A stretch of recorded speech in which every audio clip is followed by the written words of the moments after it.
Donc là, le but de ce petit cas pratique, c'est de répondre au cahier des charges suivant. Donc on veut faire un kernel module sur Raspberry Pi qui gère le clignotement d'une LED. Et le clignotement de cette LED devra être configurable. Donc la fréquence de clignotement, on voudra la configurer depuis l'espace utilisateur et pouvoir également relire la fréquence de clignotement qui a été réglée.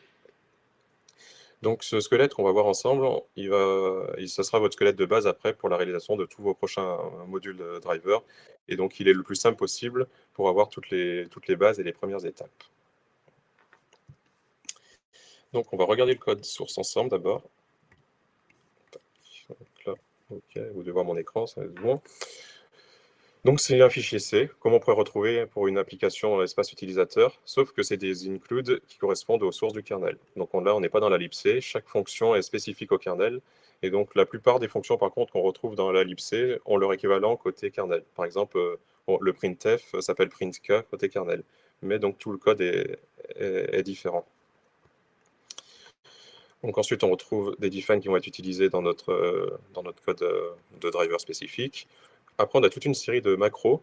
Ces macros permettent donc de donner des informations sur notre module. Donc on va donner par exemple la licence sur laquelle on est en train de réaliser notre driver, l'auteur du driver. On va donner une description pour savoir ce que fait ce driver et on va pouvoir lui donner une version. De la même façon, on va utiliser des macros pour définir un paramètre. Donc on verra ensemble à quoi sert ce paramètre, mais donc c'est un paramètre qu'on va pouvoir mettre au moment du chargement du module. Et donc ici, ce paramètre, il va permettre de bouger la fréquence de clignotement par défaut de notre LED au chargement.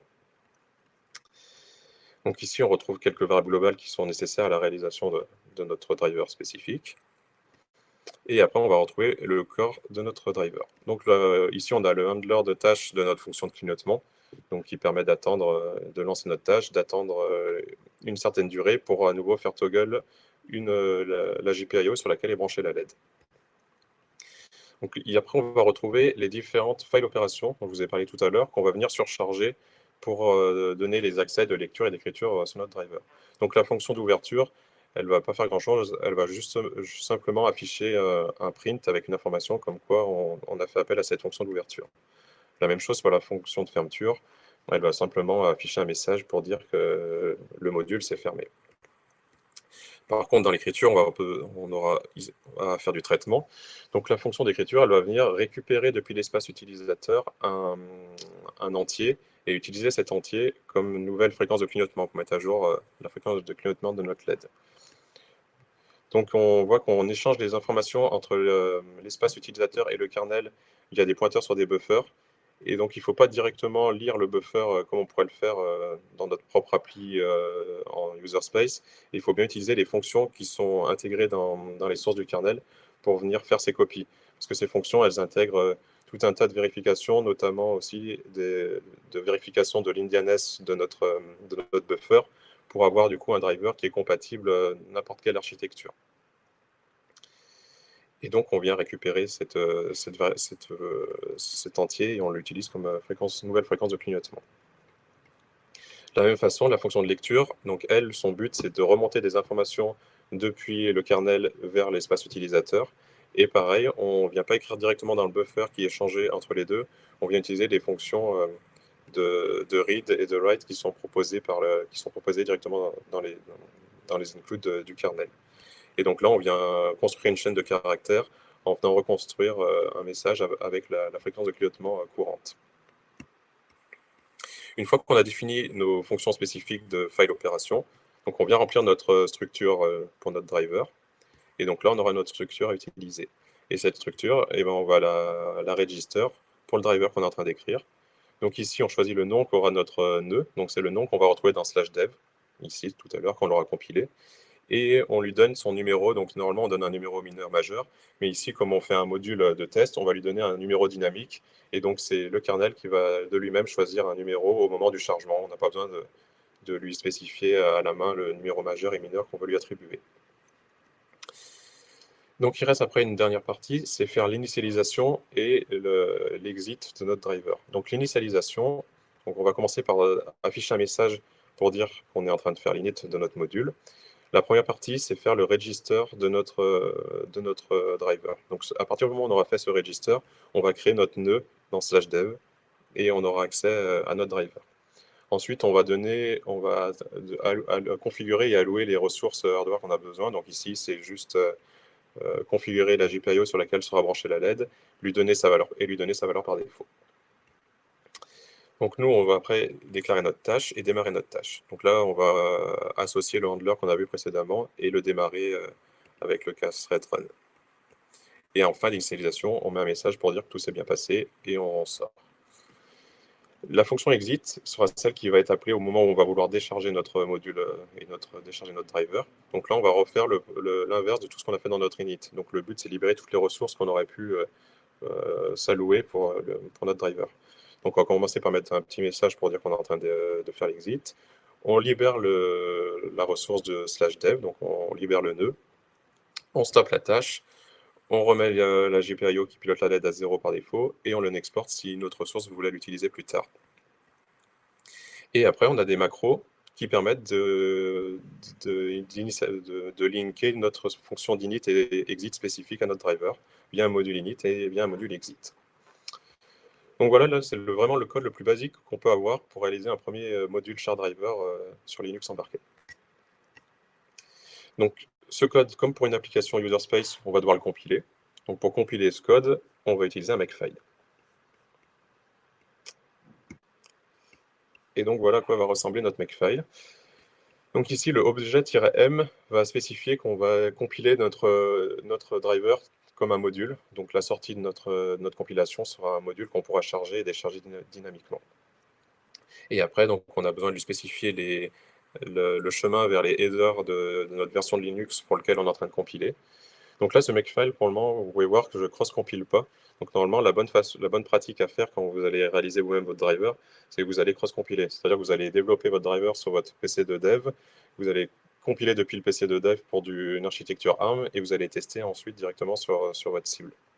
Et vous allez sûrement utiliser d'ailleurs, vous n'allez pas compiler à la main votre driver, vous allez utiliser un outil de build. Donc typiquement, les outils de build connus sont par exemple Buildroot et Yocto. Mais ici, là, pour le besoin du webinaire, c'est d'arriver facilement à un module qu'on peut tester. Donc je le compile directement sur la Raspberry pour ne pas avoir un environnement de dev sur ma machine. Et je n'utilise pas d'outils de build tels que Buildroot ou Yocto. Donc là, maintenant, je vais me connecter justement sur la Raspberry en SSH pour lancer la compilation.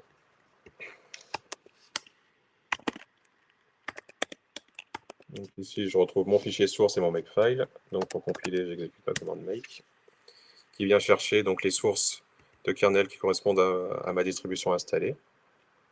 Donc si je regarde la version de kernel que j'ai installée, ça va bien correspondre à un 5.4.83. Et donc là, on a eu la compilation qui s'est terminée.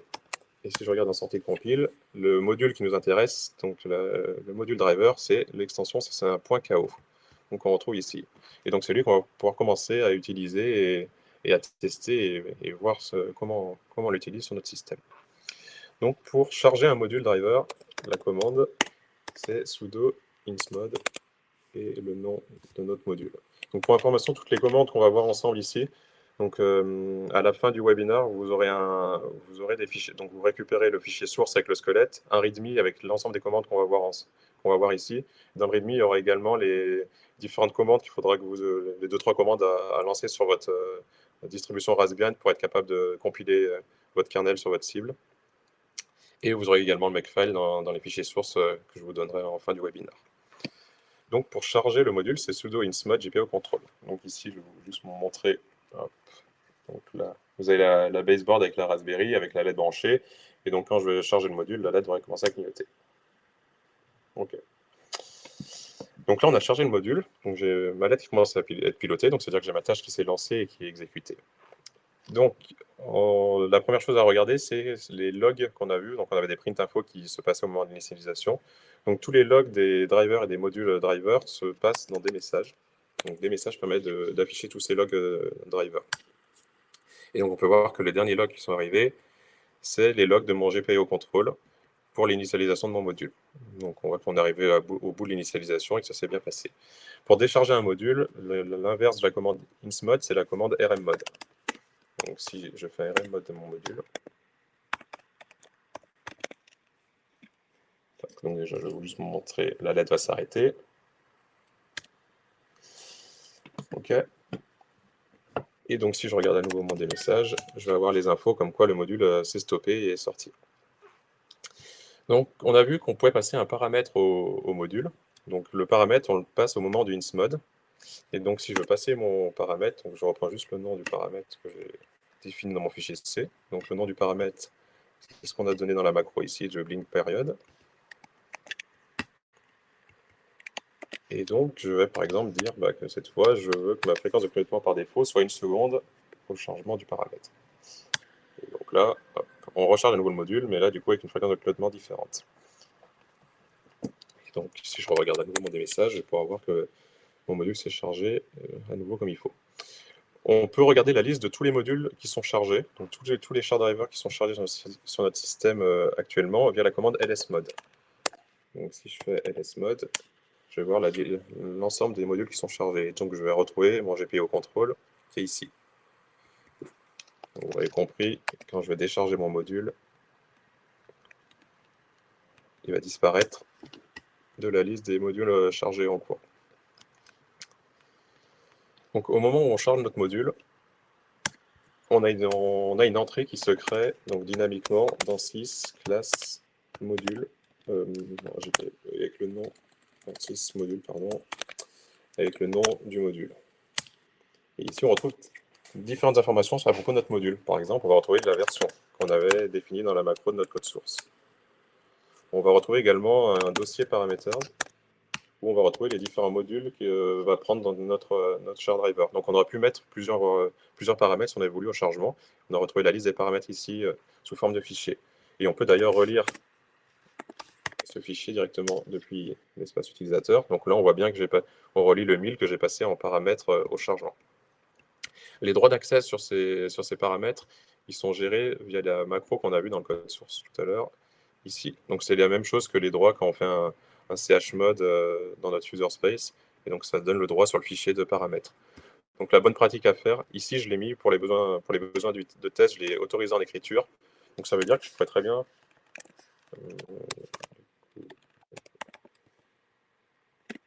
changer ma fréquence de clignotement directement ici.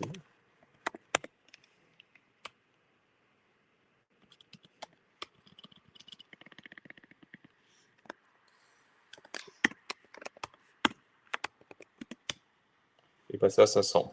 Et là, je peux constater que du coup, la fréquence de clignotement est repassée à 500 millisecondes. Et par contre, normalement, des paramètres, c'est des choses qui sont en lecture seule. Donc, la bonne pratique à faire quand vous allez réaliser vous-même votre module, c'est pas d'autoriser les droits en écriture. Parce que justement, un paramètre, c'est quelque chose qu'on va juste passer une fois au chargement. Et après, quand on va vouloir écrire des nouvelles choses, on va passer par des files opérations pour accéder à notre driver. Donc ça, c'était pour la partie donc 6 modules avec les informations de notre driver. On a un autre moyen de voir les différentes informations du module qui est chargé, c'est via la commande mode info.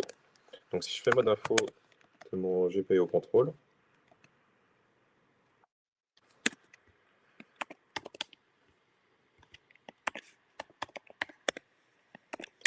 je vais retrouver la série d'informations qu'on a vues dans les macros tout à l'heure de notre code source, donc notamment avec la licence, l'auteur du module et une description de ce que fait ce driver.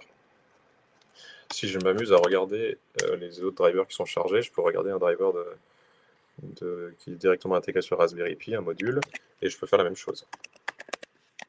Et donc on va retrouver également les infos sur ce module-là. Donc il y en a un petit peu plus, un driver qui est un peu plus complexe que juste faire clignoter notre LED. Ok, donc là on a vu comment donc compiler notre driver, comment le charger, comment le décharger, comment passer un paramètre en entrée, où aller voir les logs qui se passent au chargement, au déchargement, ou dès qu'il se passe des choses dans notre driver, et où aller voir et consulter les informations de ce driver. Donc pour le moment, on ne l'a pas encore utilisé. Donc là, maintenant, on va vouloir essayer de voir comment utiliser notre nœud dans /dev. Donc on va aller voir ce qui se passe dans /dev. Donc là, on retrouve l'ensemble de tous nos nœuds donc tous nos drivers qui sont créés sur notre système. Et donc si je regarde, par exemple, je vous parlais tout à l'heure des TTY. Si je regarde un TTY, sa description, donc, par exemple, sur le TTY1, on retrouve le C qu'on a vu ensemble qui identifie un shard driver. Et ici, c'est son majeur et son mineur. Donc, le TTY1, il a pour coupe majeur-mineur 4-1. Si je regarde le TTY2, logiquement, il aura toujours en 4 en majeur, Et par contre, il aura un autre numéro en mineur. Donc lui, il sera en 4.2. Et si je fais la même chose sur du coup notre GPIO contrôle qu'on a créé, donc là pareil, on trouve que c'est un char driver, et lui il a pour majeur et mineur 10-60. Donc on n'a pas choisi ce couple majeur et mineur parce qu'on a mis une allocation dynamique, et c'est le kernel qui a choisi de lui attribuer un couple unique. Et donc là, par-dessus ça, on pourrait soit avoir notre application espace utilisateur qui vient faire un open, qui vient faire un read et un write à l'intérieur de notre driver. Mais nous, là, on n'a pas besoin de coder notre propre application pour tester. On va déjà utiliser les commandes echo et cat. Donc, si je veux relire, donc, faire appel à une fonction de lecture, j'appelle la fonction cat. Et donc là, on récupère la chaîne de caractères, donc qui est partie de notre driver. Notre driver a reconstruit la string, a ajouté la fréquence de clignotement en cours et a remonté cette information à l'espace utilisateur. Et donc là, on récupère la fréquence de clignotement sous la forme de la chaîne de caractères. Si je regarde ce qui s'est passé au moment de cette lecture dans des messages, on peut voir qu'on a eu un open et un close. Donc on a bien fait d'abord notre ouverture, on a récupéré nos données et on a refermé. Si on veut descendre cette fois des informations au driver, donc on peut faire un echo à la place du cat. Donc on va s'amuser à changer la fréquence de clignotement.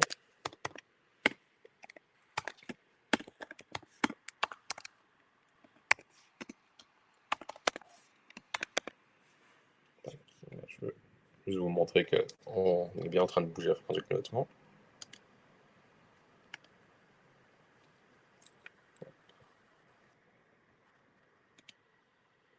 Donc là, on a la LED qui s'est accélérée. Donc là, on vient de faire une lecture, on vient de faire une écriture. Donc la même chose, on va regarder lors de l'écriture ce qui s'est passé. Et donc on peut voir qu'on a eu l'information comme quoi on a changé la fréquence de clignotement à 100 millisecondes et qu'on a fait l'ouverture puis la fermeture de notre fichier. Okay. Donc là, on a un peu vu l'ensemble de comment charger un module, décharger le module, l'utiliser et faire des lectures et écritures. Donc là, après, le but, ce serait de coder notre application user space qui vient utiliser ce driver au besoin. Alors, donc l'ensemble des commandes qu'on a tapées ensemble ici, du coup, vous l'aurez dans le README avec les sources. Donc avec les insmod, rmmod pour charger et décharger, des messages pour avoir les logs du kernel, le mode info pour avoir les caractéristiques de notre module, comment écrire et relire dans notre interface /dev, et mode info, déjà. Ok, et donc, là maintenant, si je décharge mon module, donc j'ai la lettre qui s'arrête de clignoter, et si je retourne voir dans /dev, donc je vais regarder dans des messages que tout s'est bien passé. Donc on a bien eu l'exit, et si je regarde dans /dev maintenant, et ben, je vais voir que mon GPO contrôle a disparu. Donc on a bien supprimé le nœud qui était chargé dynamiquement au chargement du module. Donc voilà pour un peu tout l'aspect pratique que je voulais voir avec vous aujourd'hui. Donc maintenant, on va revenir sur la présentation.